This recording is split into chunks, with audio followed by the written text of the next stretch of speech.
Assalamualaikum warahmatullahi wabarakatuh. Terima kasih atas undangan yang disampaikan. Eh, Baik, saya akan membahas dan memang ini banyak merujuk kepada buku fikih agraria. Ini pertama kali dibahas itu adalah taksonomi tanah ya. Nah, di dalam membahas taksonomi tanah ini ada dua kriteria ya di dalam pembagiannya yang disampaikan oleh para fuqaha.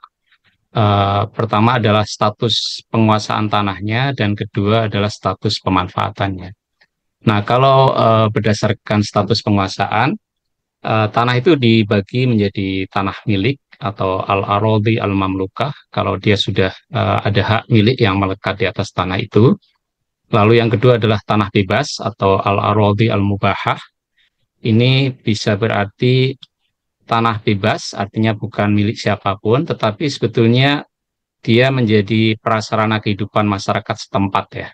Jadi dia sebetulnya dimanfaatkan bersama ya oleh masyarakat setempat. Maka ini istilahnya adalah marofik al-balad ya, atau kalau dalam studi agraria itu disebut sebagai the commons ya, sumber daya bersama. Kemudian ada juga tanah bebas yang ini mungkin jauh ya dari pemukiman sehingga dia tidak menjadi prasarana untuk kehidupan masyarakat itu. Artinya tidak ada eh, hak milik maupun pemanfaatan yang melekat di atas tanah itu. Nah, ini yang disebut di dalam istilah fikih itu al-mawat ya. Jadi kalau kita bicara mengenai ihyaul mawat itu tentunya hanya pada kategori yang ini ya. Tetapi kalau tanah bebas itu masih menjadi prasarana kehidupan masyarakat, ya itu tidak boleh diprivatisasi melalui ihyaul mawat. Lalu yang ketiga adalah tanah wakaf ya. Jadi tanah wakaf ini sebetulnya adalah tanah milik, tetapi kemudian diwakafkan dan dengan begitu dia menjadi sumber daya bersama sebetulnya. Jadi penciptaan sumber daya bersama dari yang semula tanah pribadi. Nah ini tujuannya bisa untuk keluarga sendiri, maka disebut wakaf ahli, atau untuk kepentingan umum ya, disebut sebagai wakaf khairi. Nah ini dari status penguasaan. Lalu kalau dari sisi status pemanfaatan, tanah itu dibagi menjadi tanah milik yang produktif, itu istilahnya amirah, lalu ada tanah milik yang menganggur, itu disebut sebagai khorob. Nah, yang menganggur ini tergantung ilatnya ya, tergantung penyebabnya. Kalau dia karena faktor kendala alam ya, misalnya kebetulan lagi kekeringan, tidak digarap gitu ya, atau karena tuntutan dari sistem produksi pertanian, misalnya dalam sistem pertanian gilir balik ya, atau shifting cultivation, kan memang ada periode sebagian tanah itu dibiarkan menganggur ya, untuk memulihkan kesuburan ya.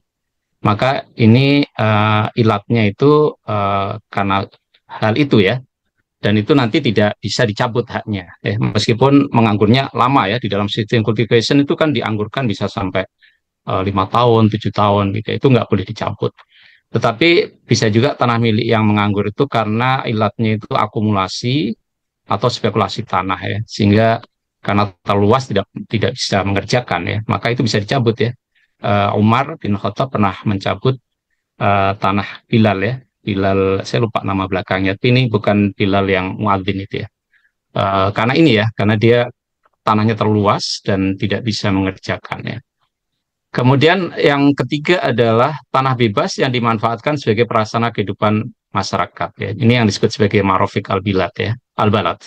Lalu tanah bebas yang tidak ada pemanfaatan sama sekali, maka ini disebut sebagai al-mawat ya. Nah ini taksonomi ini kemudian berkonsekuensi kepada hukum-hukum yang mengaturnya ya. Jadi kalau status penguasanya begini, maka hukumnya seperti apa. Kalau status pemanfaatannya begini, maka tentu ada aturan-aturan yang sesuai juga gitu ya. Kemudian kalau kita lihat ya, ada beberapa jenis hak ya yang terkait tanah dan SDA. Pertama ada hakul milki. Ini hak milik perorangan, ini sangat dihargai tinggi di dalam Islam, dan itu salah satu tujuan dari maqasid syariah itu kan himayatul mal ya. Orang yang meninggal karena melindungi hartanya, misalnya kan ada waktu ada perampokan gitu ya, maka dia termasuk meninggal dalam keadaan syahid ya, karena melindungi harta miliknya ya. Jadi hak milik itu diakui ya, termasuk hak milik yang bersifat perorangan. Tetapi pengertian hak milik perorangan itu tidaklah bersifat eksklusif seperti private property right di dalam hukum barat ya. Jadi kalau misalnya hak milik atas tanah di dalam fikih itu tidak otomatis juga hak atas sumber daya yang ada di atas atau di bawah permukaan tanahnya itu sekaligus milik yang bersangkutan gitu ya. Makanya kalau di Amerika kalau kita punya tanah 10 hektar misalnya ya, atau 1 hektar saja lah, tapi di bawahnya ada minyak begitu ya, maka minyak itu menjadi milik milik yang bersangkutan gitu ya. Tapi kalau di Islam tidak begitu ya, dan itu juga uh, hukum adat di Indonesia juga tidak seperti itu. Lalu pada dasarnya hak atas sumber daya di atas maupun di bawah permukaan tanah, termasuk juga hak atas tanah itu lebih ditentukan oleh curahan tenaga kerja. Jadi apa jerih payah itulah yang kemudian menentukan hak seseorang ya. Air dan rerumputan yang ada di atas tanah milik perseorangan sejauh air dan rerumputan itu tersedia secara alamiah tetap boleh diakses oleh selain pemilik tanah. Jadi kalau di atas tanah kita itu ada rumput liar gitu ya, artinya bukan rumput yang kita tanam, kita pupuk gitu ya. Lalu ada orang yang menyabit ya untuk pakan ternaknya, ya itu hak dia sebetulnya ya. Karena tanah meskipun tanah itu milik kita, tetapi rerumputannya tumbuh secara alamiah gitu ya. Tapi kalau kita sudah menanaminya ya, tanah itu rumputnya adalah rumput yang ditanam, sengaja ditanam untuk pakan ternak, maka ya tentu karena ada jerih payah, maka rumputnya itu juga menjadi milik kita gitu ya. Lalu fungsi sosial pada tanah milik perseorangan harus ditunaikan oleh pemilik tanah ya. Nah ini fungsi sosial ini kemudian menyangkut hak-hak yang lain ya. Kita di dalam fikih mengenal juga hakul intifa dan hakul irtifak ya. Misalnya hakul intifa itu memanfaatkan sumber daya bersama ya. Jadi ada syirkah menyangkut almal, walkala, wanar ya, air, padang rumput, dan sumber energi. Kemudian pemanfaatan atas sumber daya yang ada di atas marofik al-balad. Jadi tanahnya sendiri bukan milik seseorang, tetapi sumber daya di atasnya itu dimanfaatkan bersama ya. Maka itu termasuk hakul intifa atau juga pemanfaatan atas sumber daya di atas tanah milik, tetapi itu tersedia secara alamiah ya, seperti tadi yang saya contohkan menyabit rumput itu ya, selama belum ada pihak lain yang mencurahkan tenaga untuk memanfaatkannya. Lalu ada hakul irtifak, ini artinya dia bersifat umum ya, publik ya, misalnya hak minum dan menggunakan air, hak mengalirkan air dan limbah, ini istilah sekarang irigasi dan drainase, hak melintas, jadi kalau kita punya tanah halaman begitu ya, lalu tetangga kita ada di belakang rumah kita, maka kita harus ngasih akses ya, supaya orang itu bisa keluar ya, kan ini banyak kasus mentang-mentang tanah pribadi lalu akses tetangga ditutup ya, karena dipagarin. Lalu hak atas ruang misalnya di rumah susun, lalu hak bertetangga ini di buku Mausu'ah itu ya, itu dijelaskan cukup detail ya. Nah, apa sih yang kemudian menjadi penyebab timbulnya hak atas tanah ya? Jadi seperti tadi saya sampaikan, pada dasarnya hak itu timbul karena curahan tenaga kerja ya. Kalau itu berupa tanah, maka curahan tenaga kerja itu dilakukan dengan membuka dan memproduktifkan al-mawat ya. Jadi bukan marofik al-balad ya. Jadi kalau pesisir ya, kawasan tangkapan ikan itu nggak boleh di ihya al-mawat ya, karena dia bukan kategori al-mawat ya, dia kategori marofik al-balad ya. Sehingga kemarin itu ada tadi disampaikan juga oleh Mas Jamal ya, pemagaran laut itu dianggap ihya al-mawat itu salah sama sekali. Itu kalau atas tanah. Tapi kalau kemudian atas sumber daya berarti juga melalui curahan tenaga juga dengan memungut sumber daya yang bukan milik seseorang. Tapi kalau sumber daya itu sudah bukan milik seseorang, tentu ya itu namanya mencuri ya. Tapi kalau itu masih tersedia secara alamiah, tidak ditanam ya, maka itu bisa dimanfaatkan. Bahkan kalau kita tanam ya, misalnya kita nanam pohon mangga di halaman, tetapi dahannya menjulur ke jalan sekalipun, itu kan juga kemudian orang yang lewat tetap punya hak ya atas buah yang menjulur ke ruang publik ya, ke jalan raya itu. Lalu hak milik individual atas tanah itu bisa terjadi untuk yang pertama kali haknya muncul, maka itu dikarenakan ihyaul mawat ya, atau karena kebijakan pemerintah, misalnya ada iqta ya, pemerintah membagi tanah ya, misalnya Nabi membagi tanah kepada sahabat Bilal, tetapi ternyata pada perkembangannya dia tidak bisa memanfaatkan tanah itu ya, maka kemudian uh, Khalifah Umar bin Khattab memotong sebagian tanah yang menganggur itu dan kemudian dimanfaatkan untuk kepentingan lain ya. Lalu ada juga hak kolektif yang timbul atas tanah dan sumber daya, yaitu misalnya karena suatu kawasan itu dimanfaatkan bersama sebagai sandaran hidup bersama ya. Nelayan memanfaatkan wilayah pesisir, wilayah tangkapan ikan untuk sumber kehidupannya ya. Maka itu termasuk marofik al-balad ya. Maka di situ timbul yang disebut sebagai hak kolektif. Kemudian itu kalau menyangkut tanah, kalau menyangkut sumber daya, ya memang sumber daya itu oleh syarak ditetapkan sebagai hak milik bersama seperti air, padang rumput, sumber energi gitu ya. Uh, dan itu mungkin itu kan konteksnya pada waktu itu ya, dan mungkin jenis-jenis sumber daya yang semacam ini bisa berkembang juga gitu ya. Lalu hak kolektif itu juga timbul karena pewakafan ya, dari semula dia hak milik pribadi kemudian menjadi sumber daya bersama. Nah, selain hak pertama kali, lalu juga ada hak atas tanah yang bersifat turunan. Tadi juga sudah disampaikan ya, misalnya melalui warisan, hibah, ya, jual beli gitu ya.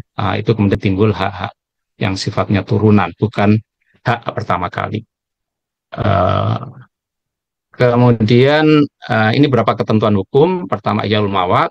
Pertama, kalau iyalul mawat itu harus dilakukan di atas tanah yang termasuk kategori al-mawat ya. Tapi kalau dia merupakan marofik al-balad atau termasuk harim ya, nanti dijelaskan di bawah, maka itu tidak boleh dilakukan karena itu berarti privatisasi ya dan akan melahirkan enclosure yang tadi sudah diulas juga oleh Mbak Oka ya, accumulation by disposition itu. Kemudian mendapatkan izin pemerintah. Memang ini ada perbedaan pendapat ya di antara imam madhab apakah perlu izin atau tidak itu ya. Tetapi ketika penduduk makin padat seperti sekarang, lalu kita juga punya aturan mengenai RT RW yang harus dipastikan ya, karena kalau enggak kan bisa sembarangan ya, wilayah lundung bisa habis dan seterusnya. Maka ihyaul mawat itu dalam konteks sekarang seharusnya sih mendapatkan izin dari pemerintah ya. Sesuai enggak dengan tata ruangnya misalnya ya. Kemudian mekanisme ihyaul mawat ini pertama kali melalui tahjir ya, jadi ada pemagaran, tetapi pemagaran ini bukan dalam arti enclosure ya, melainkan tahapan untuk mendeklarasikan, mengumumkan bahwa seseorang akan melakukan pembukaan lahan di lokasi tertentu ya. Dia bisa kasih tanda batu atau pagar gitu ya. Nah ini dengan hanya memagari ini bukan berarti kemudian sudah menjadi hak milik ya, tetapi ini hanya melahirkan hak prioritas ya. Prioritas bahwa dia akan membuka tanah di situ dan orang lain karena sudah ada tanda itu tidak boleh masuk ke sana ya. Dan hak prioritas ini hanya berlaku selama 3 tahun. Kalau selama 3 tahun kemudian tidak kunjung diproduktifkan, maka ya kadaluarsa dan hak prioritasnya menjadi hilang. Orang lain bisa kemudian membuka tanah di situ. Kemudian yang kedua setelah tahjir tentu harus ada aktivitas untuk memproduktifkan tanah ya. Apakah untuk pertanian, apakah untuk pemukiman, atau untuk penampungan air, irigasi, dan seterusnya. Nah inilah yang kemudian melahirkan hak milik, dan hak milik itu akan terus berlaku selama tidak menganggur ya. Kemudian ada ketentuan mengenai pencabutan hak atas tanah. Pertama, kalau hak prioritas maka dia akan hilang dengan sendirinya kalau setelah 3 tahun tanah tidak kunjung diproduktifkan. Kalau hak milik jika dibiarkan menganggur dalam waktu lama tanpa alasan yang dapat dibenarkan maka haknya dapat dicabut oleh pemerintah. Nah, alasan yang dapat dibenarkan ya karena kendala musim ya atau karena itu bagian dari sistem produksi tertentu ya, misalnya dalam ladang berpindah tadi. Lalu ada ketentuan-ketentuan mengenai perlindungan hak ya. Pertama, kalau tanah milik yang produktif atau amirah itu tidak boleh diserobot oleh pihak manapun ya, karena Islam sangat menghargai sekali hak milik ini. Tapi kalau tanah milik itu menganggur, maka tafsil ya, kalau dia karena faktor hambatan alam, maka kepemilikannya tetap berlaku, meskipun waktu manggurnya sudah lama ya, dan tidak ada seorang pun boleh menggunakan tanah itu, kecuali izin ya. Tetapi karena terlalu luas ya, penyebab menganggurnya itu terlalu luas, orang mengakumulasi tanah gitu ya, sehingga tidak mampu dikerjakan gitu ya, untuk spekulasi dan kan banyak kayak gitu ya. Maka tanah yang manggur itu dapat diambil oleh pemerintah dan dialokasikan ulang untuk pihak atau tujuan lain yang lebih tepat ya. Kita ada PP ya mengenai tanah terlantar ini. Nah, tanah yang menganggur yang tidak diketahui pemiliknya maupun ahli warisnya maka statusnya menjadi harta lukotoh yang jatuh ke penguasa negara. Kemudian bagaimana kalau itu tanah bebas yang termasuk marofik al-balad? Nah, kalau dia termasuk marofik al-balad, maka kepentingan masyarakat yang bergantung pada tanah tersebut harus dilindungi. Tapi ini bukan hanya tanah saja ya. Tadi contoh wilayah pesisir, wilayah perairan juga sama sejauh dia merupakan marofik al-balad. Ihya ulmawat tidak boleh dilakukan di wilayah ini, begitu juga pemerintah tidak boleh mengeluarkan kebijakan iktok pada wilayah ini. Nah, inilah yang seringkali menjadi sumber konflik ya. Pada existingnya itu adalah tanah yang sudah dimanfaatkan penduduk, mungkin wilayah adat gitu ya. Tetapi dalam catatan administrasi pemerintah, dia itu adalah tanah negara yang dianggap kosong begitu ya. Lalu pemerintah seringkali mengeluarkan entah HGU ya, entah HTI ya kepada perusahaan sehingga timbul konflik. Padahal dia termasuk marofik al-balad ya. Seharusnya itu tidak boleh dikeluarkan kebijakan iktok di situ ya. Kemudian untuk sumber daya bersama maka hak kolektif harus dilindungi ya, seperti kalau dia merupakan lokasi penggembalaan ya atau sumber energi ya atau tadi air gitu ya, itu harus dilindungi, tidak boleh ada privatisasi. Jadi ihya ulmawat atau iktok itu tidak boleh dilakukan di sini. Nah ini yang seringkali terjadi ya, misalnya tahu-tahu sempadan sungai begitu ya, itu sempadan pantai itu dijadikan resort ya, sehingga akses publik tidak bisa masuk ya. Ini kan seharusnya tidak boleh terjadi. Lanjut, ada ketentuan juga mengenai jaminan akses dan larangan akumulasi ya. Jaminan akses itu sangat kental sekali ditekankan dalam hukum Islam atas sumber daya bersama ya, seperti air, ladang penggembalaan dan sumber energi tadi. Lalu sumber daya yang di atas marofik al-balad, sumber daya yang termasuk di atas tanah milik, misalnya pohon, air, rumput, dan lain-lain sejauh tersedia secara alamiah. Belum ada curahan tenaga kerja dari si pemiliknya ya. Misalnya kita beli tanah ya di kampung gitu ya, kita belum mengerjakan apapun di situ, tapi banyak rumput dimanfaatkan untuk pakan oleh masyarakat sekitar ya kita nggak boleh melarang ya, seperti itu. Lalu akses atas pangan ya, untuk survival ini wajib ya kita menyediakan itu kalau orang kelaparan, kalau itu dan bukan hanya untuk manusia tapi juga untuk hewan ya. Kita pernah mendengar kisah misalnya seorang mohon maaf pekerja seks gitu ya, akhirnya masuk surga gara-gara dia memberi air minum anjing yang kehausan ya di tengah padang pasir. Kemudian mekanisme jaminan akses ini ada banyak ya, misalnya ada ketentuan mengenai syirkah tadi ya.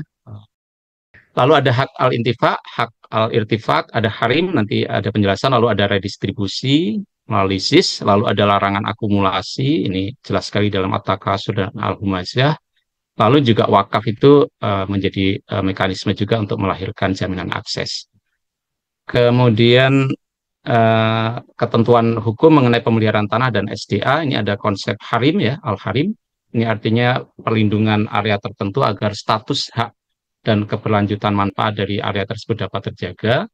Fungsi harim ini penting untuk melindungi hak ya, maka kalau kita punya tanah begitu ya, sebetulnya di sekitar rumah kita itu ada harim ya, yang orang tidak boleh asal pakai tanpa izin kita ya, karena itu demi melindungi hak milik juga ya. Tapi kan seringkali ini dilanggar juga ya, jadikan macam-macam tempat jualan, kaki lima dan seterusnya. Kemudian fungsi harim juga untuk jaminan akses, makanya di dalam kitab itu disebutkan sumur itu radius harimnya itu harus cukup luas untuk bisa memudahkan orang mengambil air di situ atau hewan ternak untuk minum dari situ ya. Jadi itu supaya akses orang itu atas jenis sumber daya itu bisa terlindungi. Okay. Lalu tentu saja untuk keberlangsungan jasa lingkungan supaya air itu tidak habis ya, maka kita tidak boleh membuat sumur berdekatan dengan tetangga gitu ya. Nanti jadi bersaing ya sumber airnya misalnya begitu ya. Nah ini kan sering di daerah di kota-kota itu kan banyak penyedotan air tanah ya oleh hotel-hotel ya dan segala macam itu sehingga sumur-sumur warga itu jadi hilang ya, airnya menyusut dan hilang ya. Lalu juga keberlanjutan ekologis. Nah, pemberdayaan harim ini bisa untuk tanah dan sumur pribadi supaya dia masih bisa terus berfungsi, sumber daya bersama, fasum dan fasos, ya, trotoar dan segala macam itu semuanya harim sebetulnya ya. Nggak boleh diprivatisasi untuk jualan kaki lima misalnya gitu ya. Kemudian seputar mata air, sempadan sungai dan pantai, catchment area, sumber daya lain yang dianggap penting ya. Saya kira itu yang bisa saya sampaikan.